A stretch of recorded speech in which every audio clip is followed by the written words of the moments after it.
श्री हरि श्रीमद्भागवत गीता तत्व विवेचनी हिंदी टीका परिच्छेद अवयव सहित श्री परमात्मा नमः। अत चतुर्थोध्याय।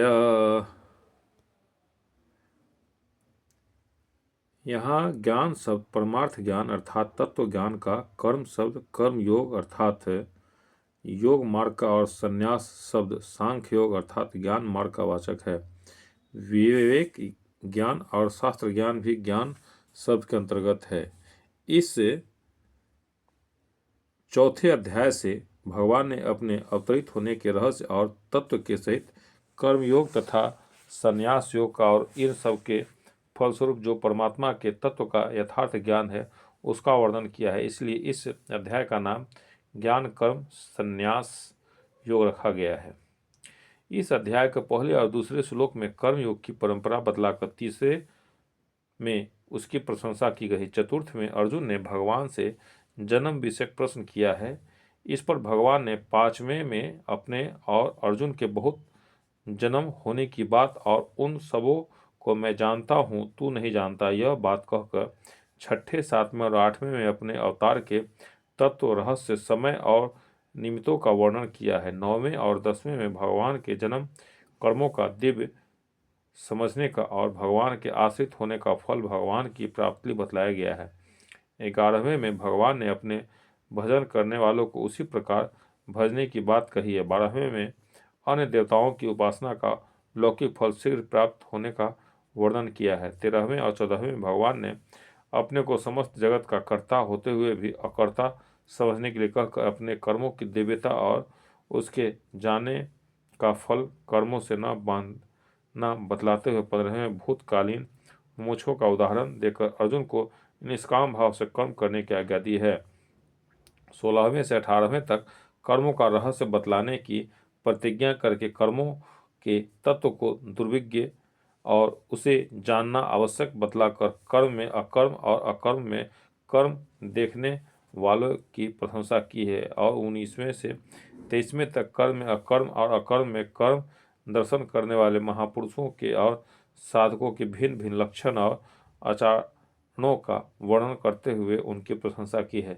24वें से 30वें तक ब्रह्मयाग देवयज्ञ और अभेद दर्शन रूप यज्ञ आदि यज्ञों का वर्णन करके सभी यज्ञकर्ताओं को यज्ञवेता और निष्पाप बतलाया है तथा 31वें से उन यज्ञों से बचे हुए अमृत का अनुभव करने वाले को सनातन ब्रह्म की प्राप्ति होने की ओर यज्ञ न करने वालों के लिए दोनों लोकों में सुख न होने की बात कही गई है। 32वें से उपर्युक्त प्रकार के सभी यज्ञों को क्रिया द्वारा संपादित होने योग बतलाकर 33वें से द्रव्य में यज्ञ की अपेक्षा ज्ञान यज्ञ को उत्तम बतलाया गया है।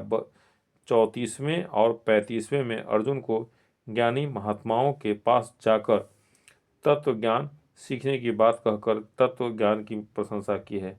36वें से ज्ञान नौका द्वारा पाप समुद्र से पार होना बतलाया है। 37वें में ज्ञान को अग्नि की भांति कर्मों से भस्म करने वाला बतलाकर 38वें में ज्ञान की महान पवित्रता का वर्णन करते हुए शुद्धांतःकरण कर्मयोगी को अपने अपने तत्व ज्ञान के मिलने की बात कही है। 39वें में श्रद्धादि गुणों से युक्त पुरुषों को ज्ञान प्राप्ति का अधिकारी और ज्ञान का फल परम शांति बतलाकर 40वें में यज्ञ और अश्रद्धालु संशयात्मक पुरुष की निंदा करते हुए 41वें में संशय रहित कर्मयोग की कर्म बंधन से मुक्त होने की बात कही गई है। और 42वें में अर्जुन को ज्ञान खंड द्वारा अज्ञान जनित संशय का सर्वथा नाश करके कर्म योग में डटे रहने के लिए आज्ञा देते हुए युद्ध करने की प्रेरणा करके इस अध्याय का उपसंहार किया है।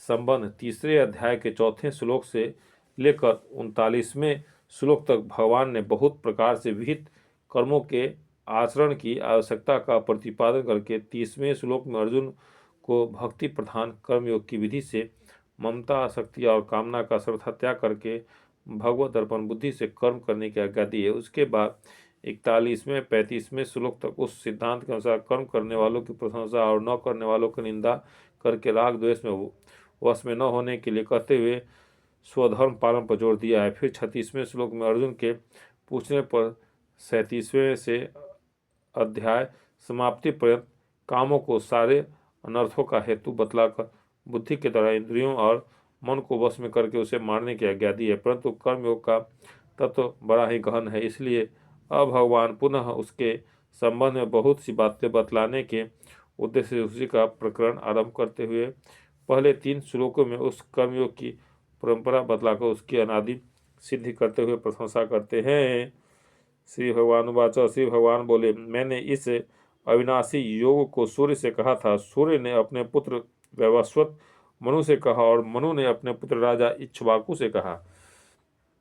प्रश्न, यहाँ इमम विशेषण के सहित योगम पद किस योग का वाचक है, कर्म योग का या सांख्य योग का? उत्तर, दूसरे अध्याय के 39वें श्लोक में कर्म योग का वर्णन आरंभ करने की प्रतिज्ञा करके भगवान ने उस अध्याय के अंत तक कर्मयोग का भली भांति प्रतिपादन किया है। इसके बाद तीसरे अध्याय में अर्जुन के पूछने पर कर्म करने की आवश्यकताओं में बहुत सी युक्तियाँ बतलाकर 30वें श्लोक में उन्हें भक्ति सहित कर्मयोग के अनुसार युद्ध करने के लिए आज्ञा दी है। इस कर्मयोग में मन को वश में करना बहुत आवश्यक समझकर अध्याय के अंत में भी बुद्धि द्वारा मन को वश में करके काम रूप शत्रु को मारने के लिए कहा है।